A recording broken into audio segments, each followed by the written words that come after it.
नमस्कार विद्यार्थी मित्रांनो, कोविड-19च्या या सद्यस्थितीत आपल्या शाळा बंद असल्या तरी आपले शिक्षण चालूच आहे आणि त्याच अनुषंगाने बृहन्मुंबई महानगरपालिका शिक्षण विभाग व्हर्च्युअल ट्रेनिंग सेंटरच्या माध्यमातून व्हिडिओ थ्रू आपण आज भेटणार आहोत. मी निलिमा कदम, आपली व्हर्च्युअल शिक्षिका. आजचा विषय आपण बघणार आहोत तंत्रज्ञान भाग 1, इयत्ता 10वी, उष्णता, हीट. च्या पाठातून प्राप्त करण्याच्या अध्ययनक्षम निष्पत्ती, अप्रकट उष्मा पुनर्हिमायन या संकल्पना समजतात. पाण्याचे असंगत आचरण व या गुणधर्माची उपयुक्तता तुम्ही जाणून घेणार आहात. त्याचबरोबर सापेक्ष आर्द्रता, दवबिंदू तापमान इत्यादी संकल्पना स्पष्ट करून तुम्ही घेणार आहात. मागील भागामध्ये आपण वितरणाचा विशिष्ट अप्रकट उष्मा, बाष्पनाचा विशिष्ट अप्रकट उष्मा अभ्यासलेला आहे. एक नजर टाकूया.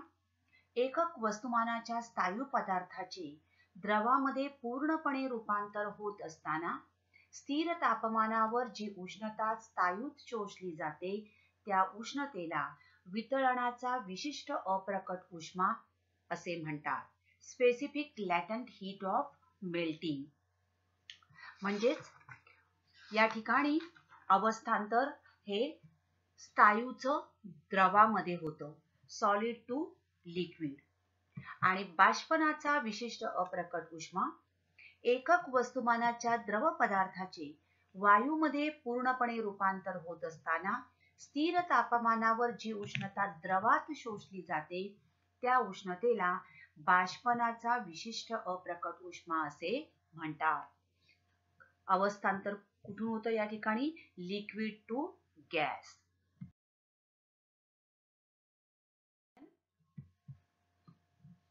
ज्या वेळेला दाबामुळे बर्फ वितळला जातो, दाब दिल्यामुळे बर्फाचे वितळणे व दाब काढून घेतला असता पुन्हा बर्फ होणे या प्रक्रियेला पुनर्हिमायन असे म्हणतात. दाबामुळे बर्फाचा द्रवणांक 0° कमी होतो, कारण 0° तापमानाला बर्फ पाण्यामध्ये रूपांतरित व्हायला सुरुवात होते. मात्र दाब काढून घेताच त्याचा द्रवणांक पुन्हा 0°C होतो, म्हणजेच पाण्याचे पुन्हा बर्फात रूपांतर होते. आपण बऱ्याच वेळेला सरबतामध्ये बर्फाचे तुकडे टाकले असता ते तुकडे पाण्यावर आपल्याला तरंगताना दिसून येतात. तर बर्फ हा पाण्यापेक्षा हलका असतो, त्यामुळे तो तरंगतो. मग हा हलका कसा असतो? बर्फ तर पाण्यापासून तयार झालेला आहे. तर जेव्हा पाणी गोठून त्याचा घनरूप बर्फ होतो तेव्हा मूळच्या द्रवरूपापेक्षा तो हलका होतो. म्हणजेच काय होतं? तर पाणी गोठताना त्याचं स्थायूत अवस्थांतर होते, त्यावेळेला त्याचे आकारमान वाढते आणि आकारमान वाढल्यामुळे बर्फाची घनता कमी होते. कमी घनतेचा पदार्थ जास्त घनतेच्या द्रवावर तरंगतो आणि म्हणून बर्फाची घनता पाण्याच्या घनतेपेक्षा कमी होते आणि त्यामुळे बर्फाचे खडे पाण्यावर तरंगताना आपल्याला दिसून येतात. पाण्याचे असंगत आचरण, एनॉमॅलस बिहेवियर ऑफ वॉटर. विद्यार्थी मित्रांनो, साधारणपणे आपण बघितलं तर अवस्थांतर जे होते त्यावेळेला उष्णता दिली असता स्थायू अवस्थेतील पदार्थ द्रव अवस्थेत, द्रव अवस्थेतील पदार्थ वायू अवस्थेत रूपांतरित होतो. त्याचप्रमाणे द्रव पदार्थ मर्यादित तापमानापर्यंत तापविले असता त्याचे प्रसरण होते आणि थंड केल्यास त्याचे आकुंचन होते. परंतु याला अपवादात्मक आहे, म्हणजे पाणी हे द्रव आहे. ठराविक तापमानापर्यंत तापविल्यास त्याचं प्रसरण होतं, मात्र थंड केल्यास ते काय होतं ते आपण आता बघणार आहोत. असंगत आचरण म्हणजे काय? तर असंगत म्हणजेच नियमाला न धरून. तर बघा, पाणी थंड केले असता 4 अंश सेल्सिअस इतके कमी तापमान होईपर्यंत पाणी आकुंचन पावते. सर्वसाधारणपणे काय होत आहे, उष्णता दिली तर द्रवाचं प्रसरण होतं आणि थंड केला तो आकुंचन पावतं. त्याप्रमाणे पाणी सुद्धा थंड केले असता 4 अंश सेल्सिअस इतकं तापमान खाली येईपर्यंत ते पाणी आकुंचन पावतं. परंतु 4 अंश सेल्सिअस पेक्षा अजून तापमान कमी आल्यानंतर ते एक असंगत म्हणजे नियमाला न धरून अपवादात्मक असं आचरण दाखवतो. काय होतं, तर ते आकुंचन पावल्या पाहिजे तर त्याऐवजी ते प्रसरण पावायला सुरुवात होते. आता बघा, ज्या वेळेला तापमान कमी केलं जातं आणि पाणी आकुंचन पावतं त्यावेळेला त्याची घनता वाढते. परंतु 4 अंश सेल्सिअस पेक्षा कमी झाल्यावर ते प्रसरण पावायला लागतं आणि त्यामुळे त्याची घनता आता काय झाली पाहिजे, वाढण्याऐवजी ती कमी होते. आणि ही क्रिया 0 अंश सेल्सिअस पर्यंत चालू राहते. 0 अंश सेल्सिअसला या पाण्याचं बर्फात रूपांतर होतं, म्हणजे स्थायू अवस्थेत रूपांतर झालं. बर्फ होताना आता या ठिकाणी त्याचं आकारमान वाढते, म्हणजेच त्याची घनता कमी होते आणि म्हणून 0 अंश सेल्सिअस तापमानाला बर्फाची घनता सर्वात कमी असते आणि पाण्याच्या म्हणजेच 4 अंश सेल्सिअसला पाण्याचं आकारमान सर्वात कमी, तर 4 अंश सेल्सिअसच्या पुढे तापमान वाढवत गेलो तर आकारमान वाढत जाते. तर अशा प्रकारे 0 अंश सेल्सिअस ते 4 अंश सेल्सिअस या तापमानाच्या दरम्यान असणारं पाण्याचं जे आचरण आहे हे नियमाला न धरून आहे, नियमापेक्षा वेगळं आहे आणि म्हणूनच याला पाण्याचे असंगत आचरण असे म्हणतात. तर इन्क्रीज इन डेन्सिटी काय होतं, तर 4 अंश सेल्सिअसच्या खाली तापमान जाऊ लागल्यावर पाणी प्रसरण पावते आणि 4 अंश सेल्सिअसला पाण्याचे आकारमान बघा, 4 अंश सेल्सिअस पेक्षा खाली जाताना ते प्रसरण पावतंय. 4 अंश सेल्सिअसला त्याचं आकारमान सर्वात कमी असतं आणि अजून कमी केल्यानंतर ते आकारमान बघा वाढत जातंय आणि पाण्याची घनता कमी होऊ लागते. यालाच पाण्याचे असंगत आचरण असे म्हणतात.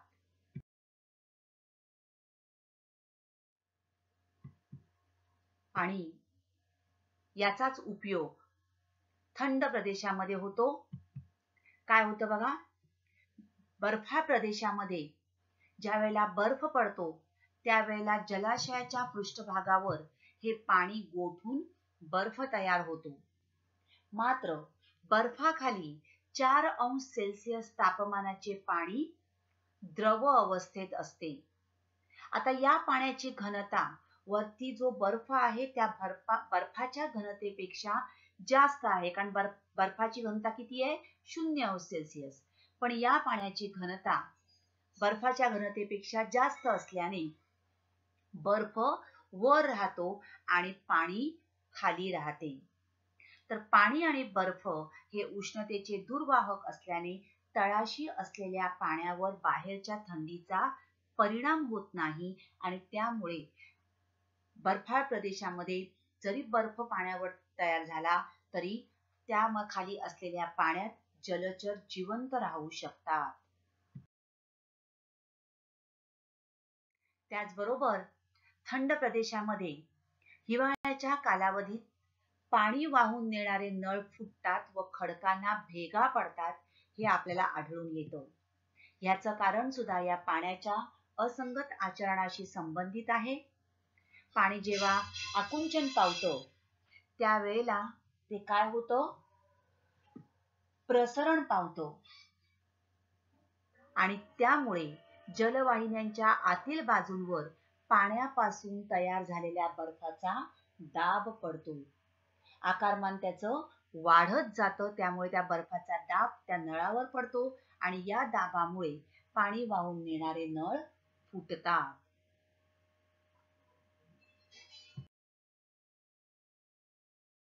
होपच्या उपकरणाच्या सहाय्याने या पाण्याच्या असंगत आचरणाचा अभ्यास कसा केला जातो ते आपण बघणार आहोत.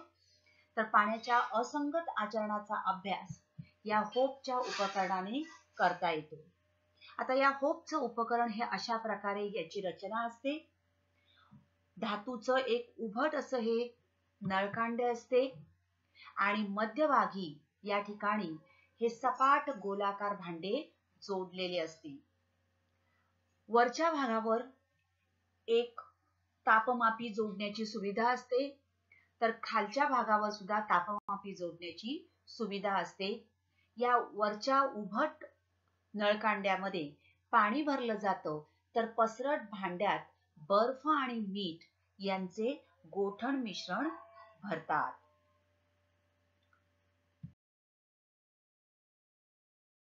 आता या ठिकाणी काय होतं बघा, सुरुवातीला या वरच्या नळकांड्याच्या मध्यभागातील पाण्याचे तापमान सभोवताली काय घातलंय, पाणी, मीठ आणि बर्फ याचं मिश्रण आहे. हे गोठण मिश्रणामुळे या वरच्या नळकांड्यातील पाण्याचे तापमान कमी होते.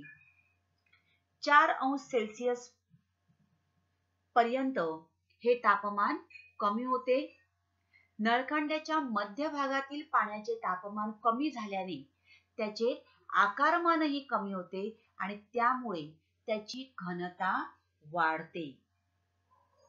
आता परिणामी जास्त घनतेचे पाणी जे आहे हे पाणी खाली जाते आणि या कारणामुळे खालच्या भागामध्ये असलेले हे जे पाणी आहे यातील पाण्याचे तापमान सुरुवातीला खूप वेगाने कमी होते.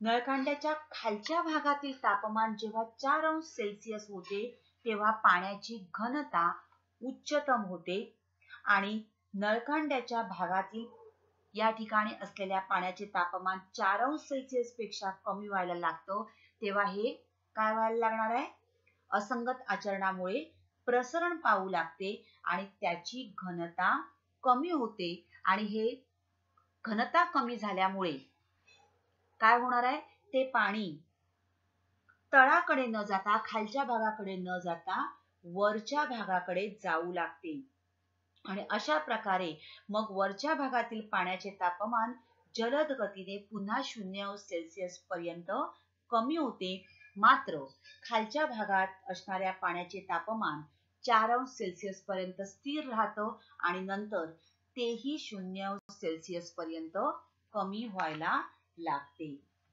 तर अशा प्रकारे होपच्या उपकरणाच्या सहाय्याने आपण पाण्याच्या असंगत आचरणाची सिद्ध आपण करू शकतो, त्याचा अभ्यास आपण करू शकतो.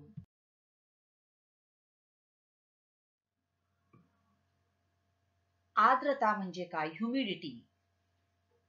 विद्यार्थी मित्रांनो, पृथ्वीचा पृष्ठभाग जवळजवळ 71% एवढा भाग हा पाण्याने व्यापलेला आहे आणि या पाण्याचे सतत बाष्पीभवन होत असते आणि त्यामुळे वातावरणात बाष्प हे असतेच. तर हवेमध्ये या पाण्याच्या वाफेमुळे जो ओलावा किंवा दमटपणा निर्माण होतो तो म्हणजे आर्द्रता हो, humidity.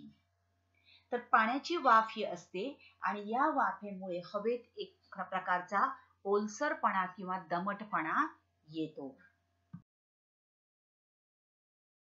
Humidity, that is a measure of the amount of water vapor in the air. आता हवेची ही बाष्प धरण्याची जी क्षमता आहे ती तापमानावर अवलंबून असते. Warm air can hold more water vapor than cold air.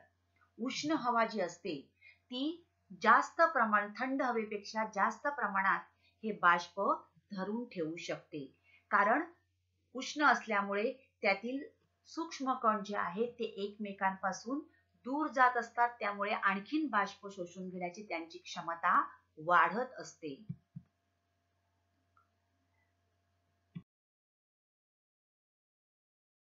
Air बघा, warm air has more energy. ती जी गरम हवा असते त्यातील सूक्ष्म कण एकमेकांपासून लांब असतात, मोर स्पेस बिटवीन इच मॉलिक्यूल, आणि त्यामुळे ते जास्त गतिमान असतात आणि म्हणूनच त्यांची बाष्प धरून ठेवण्याची क्षमता थंड हवेपेक्षा जास्त असते. It can hold more water vapour than colder air, whereas cold air has less energy and the molecules are closer. त्यांच्यामध्ये आकर्षण जास्त असतं, एकमेकांच्या खूप जवळ असतात आणि म्हणूनच त्यांच्यामध्ये बाष्प धरून ठेवण्याचं प्रमाण हे गरम हवेपेक्षा कमी असतं. It can't contain as much water vapor as warmer air can. मग संपृक्त हवा म्हणजे काय? आता एका तापमानास हवेच्या आकारमानात एका कमाल मर्यादेपर्यंत हे बाष्प, हे वॉटर वेपर जे आहेत हे सामावले जाऊ शकतात. परंतु मर्यादेपेक्षा जास्त जर बाष्प आलं तर काय होणार आहे? साहजिकच त्या ठिकाणी बाष्पाचं पाण्यात रूपांतर होतं, संघनन होतं या ठिकाणी. आणि हवेमध्ये जेव्हा पाण्याची ही कमाल वाफ सामावलेली असते तेव्हा ती हवा त्या विशिष्ट तापमानास बाष्पाने संपृक्त आहे असे म्हणतात. So बघा, saturation occurs when the air contains maximum amount of water vapor that it can hold at any given temperature.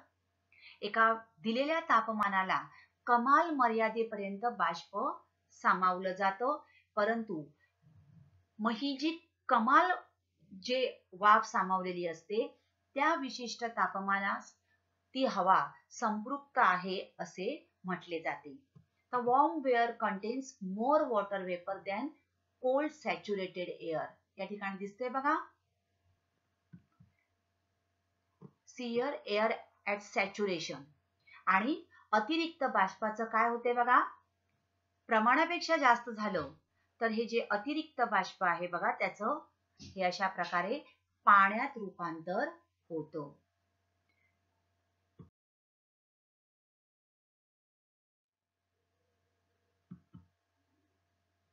तर तापमान कमी असल्यास हवा संपृक्त होण्यास कमी बाष्प लागते.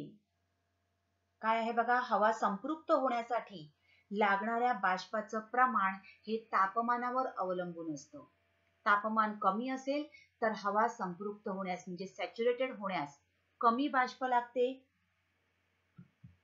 कोरड्या हवेचे तापमान 20 अंश सेल्सिअस असल्यास ती हवा 14.7 ग्रॅम एवढ्या बाष्प पातळीलाच संपृक्त होऊ शकते.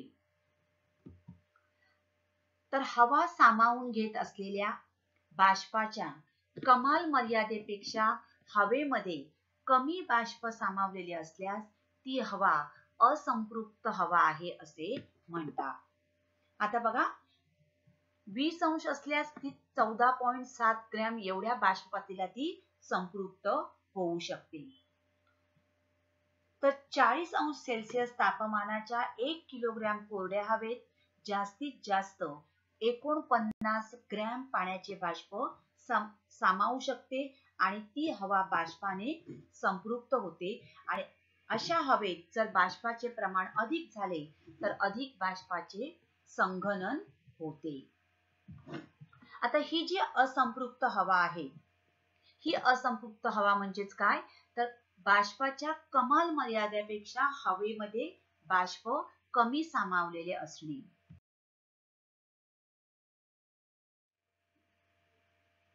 तर एका विशिष्ट तापमानाची आपण असंपृक्त हवा घेतली आणि तिचे तापमान बघा कमी करत गेलो आपण, बघा 25, 22 असं कमी करत गेलो 20. तर तापमान कमी होताना ज्या तापमानास हवा बाष्पाने संपृक्त होते त्या तापमानास दवबिंदू तापमान असे म्हणतात. Here as air cools, it loses its ability to hold lots of water. आणि जसं तापमान कमी कमी करत जातो, तर ज्या तापमानाला ती बाष्पाने संपृक्त होते, त्या तापमानाला दवबिंदू तापमान असे म्हणतात.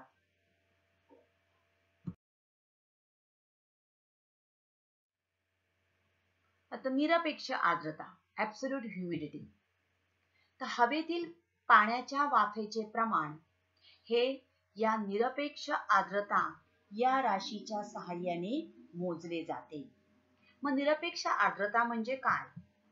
तर सर्वसाधारणपणे एकक आकारमानाच्या हवेमध्ये असलेल्या पाण्याच्या वाफेच्या वस्तुमानास निरपेक्ष आर्द्रता असे म्हणतात.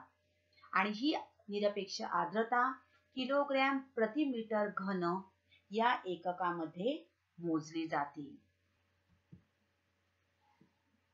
तर ऍब्सोल्यूट ह्युमिडिटी म्हणजेच mass of water vapour per volume of air.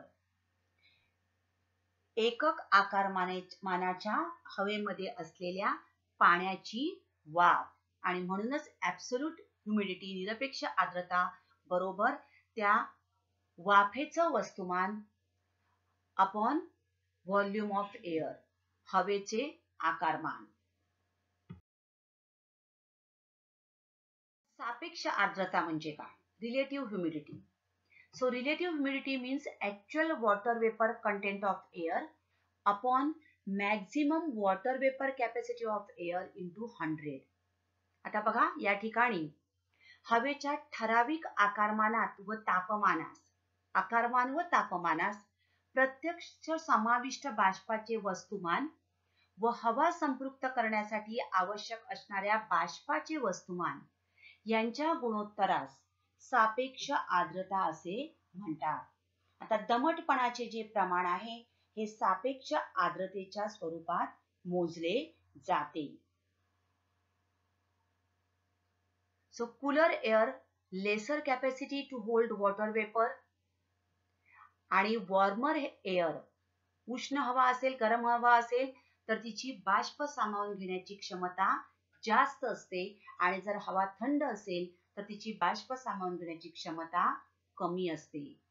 Here 20% relative humidity. काय आहे? उष्ण हवा असेल तर तिची किती आहे बघा relative humidity 20%.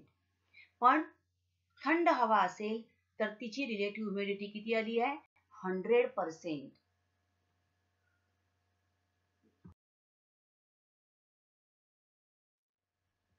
So if the amount of water vapor stays same, बाष्पाचं प्रमाण समान असेल, परंतु temperature goes down, relative humidity would go up. तापमान कमी खाली आलं तर रिलेटिव्ह ह्युमिडिटी म्हणजे सापेक्ष आर्द्रता वाढणार आहे, आणि जर तापमान वाढलं तर रिलेटिव्ह ह्युमिडिटी म्हणजे सापेक्ष आर्द्रता कमी होणार आहे.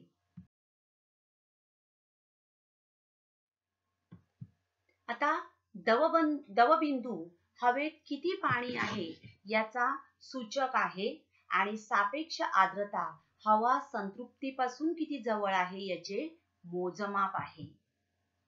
दवबिंदू तापमानात सापेक्ष आर्द्रता ही 100% असते. जर सापेक्ष आर्द्रता 60% पेक्षा जास्त असेल तर हवा दमट असल्याचे जाणवते. आणि म्हणूनच मी मगाशी तुम्हाला बोलले की दमटपणाचे प्रमाण हे सापेक्ष आर्द्रतेच्या स्वरूपामध्ये मोजले जाते. जर सापेक्ष आर्द्रता 60% पेक्षा कमी असेल तर हवा कोरडी असल्याचे जाणवते. तर बघा दवबिंदू तापमानास 100%, 60% पेक्षा जास्त असेल तर हवा दमट, आणि 60% पेक्षा कमी असेल तर हवा कोरडी. बऱ्याच वेळेला आपण बघतो की पाण्याची बाटली फ्रीज मधून काढून टेबलावर ठेवली, किंवा पाण्याच्या ग्लास मध्ये आपण फ्रीज मधलं पाणी ओतलं तर काही वेळाने त्या भांड्याच्या बाह्य पृष्ठभागावर पाण्याचे थेंब जमा होतात. असं का बरं होतं? तर बाटलीच्या बाह्य पृष्ठभागाचे तापमान हे वातावरणाच्या तापमानापेक्षा कमी असते. त्यामुळे हवेतील अतिरिक्त पाण्याच्या वाफेचे संघनन होऊन बाटलीच्या बाह्य पृष्ठभागावर पाण्याचे थेंब जमा होतात आणि म्हणून आपल्याला त्या बाह्य पृष्ठभागावर पाण्याचे थेंब जमा झालेले दिसून येतात. मध्ये आपल्याला पहाटेच्या वेळी गवतावर किंवा झाडांच्या पानावर दवबिंदू पडलेले दिसून येतात. तर हिवाळ्यात रात्रीच्या वेळेला हवेचे तापमान दवबिंदू तापमानात इतके कमी किंवा त्यापेक्षाही कमी असू शकते. म्हणजे सापेक्ष आर्द्रता किती आहे? 100%.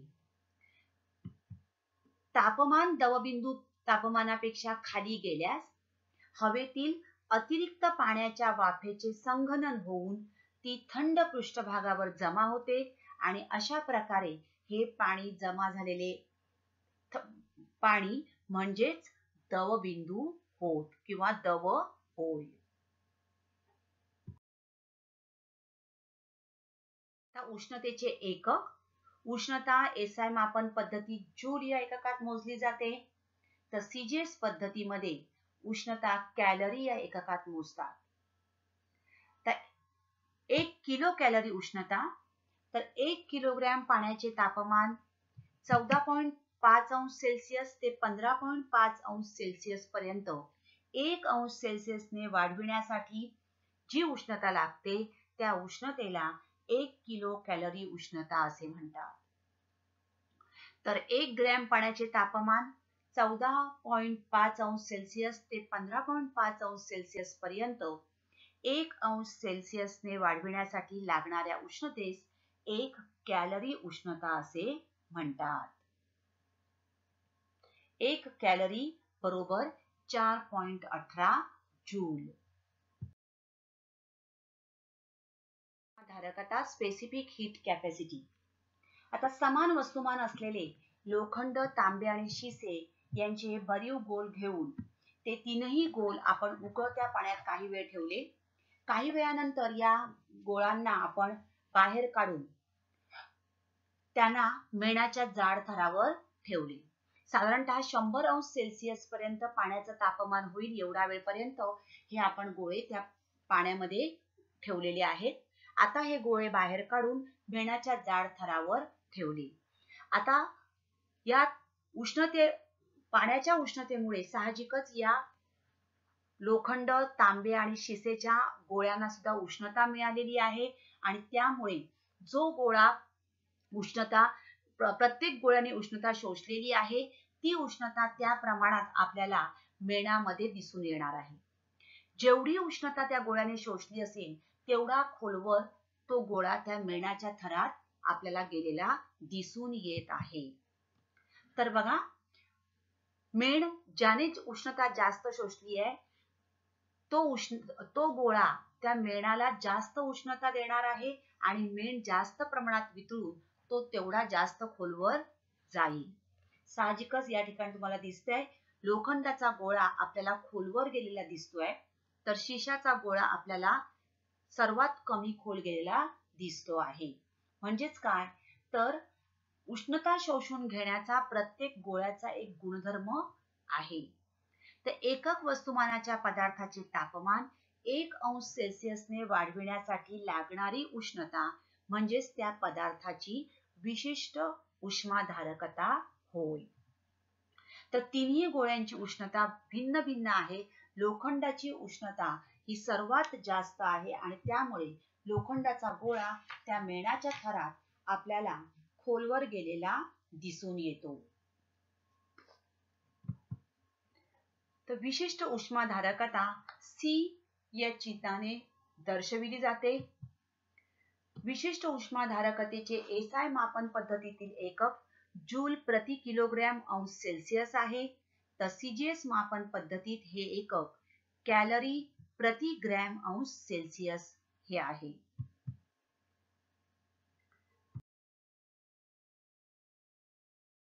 काही पदार्थांच्या या विशिष्ट उष्माधारकता आहेत.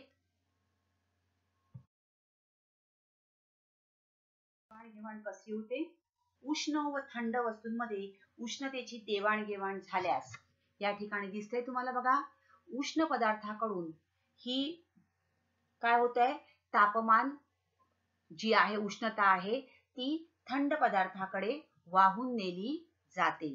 So heat always moves from a warmer substance to a cooler substance.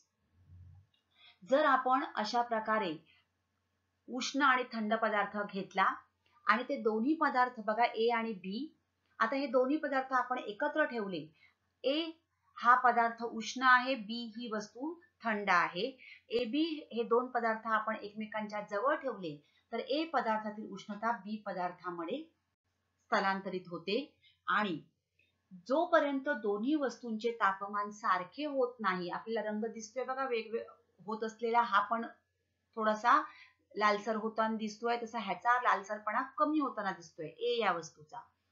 तर जोपर्यंत दोन्ही वस्तूंचे तापमान सारखे होत नाही तोपर्यंत तापमानातील हा बदल होत राहतो आणि या क्रियेमध्ये गरम वस्तू उष्णता गमावते तर थंड वस्तू उष्णता ग्रहण करते.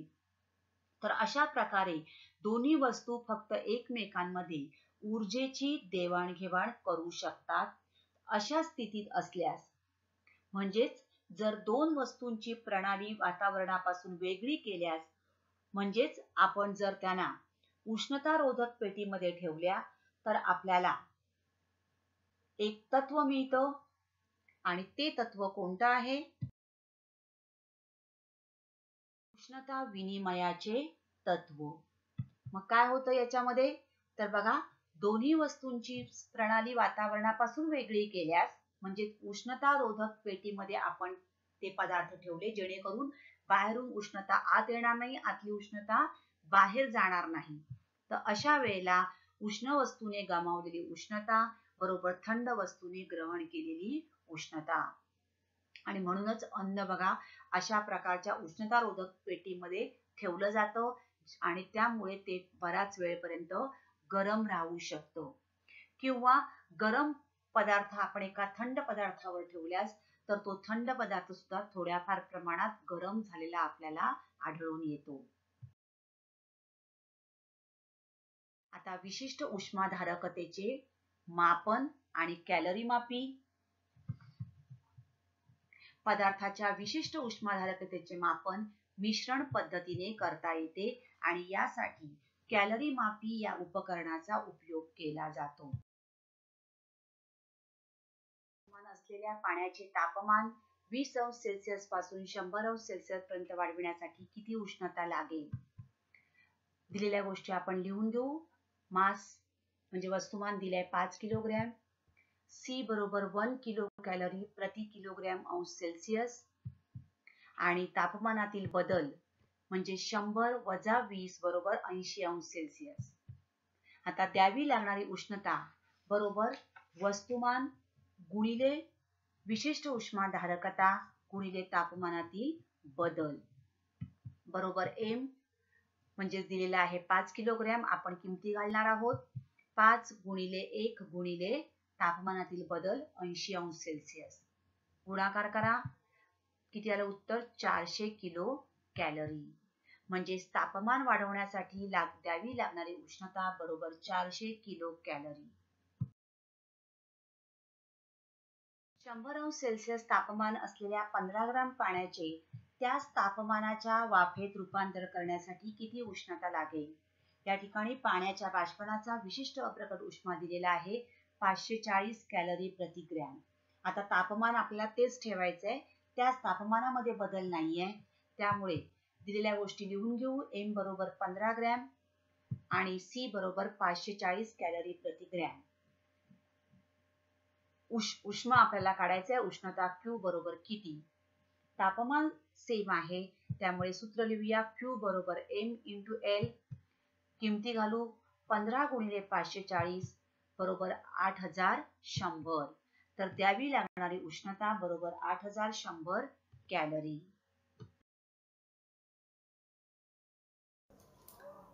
तर विद्यार्थी मित्रांनो, आता आपण इथेच थांबणार आहोत. अशाच काही सुंदर सुंदर व्हिडिओ सहित पुन्हा भेटणार आहोत पुढच्या भागात. तोपर्यंत थँक यू. घरी राहा, सुरक्षित राहा.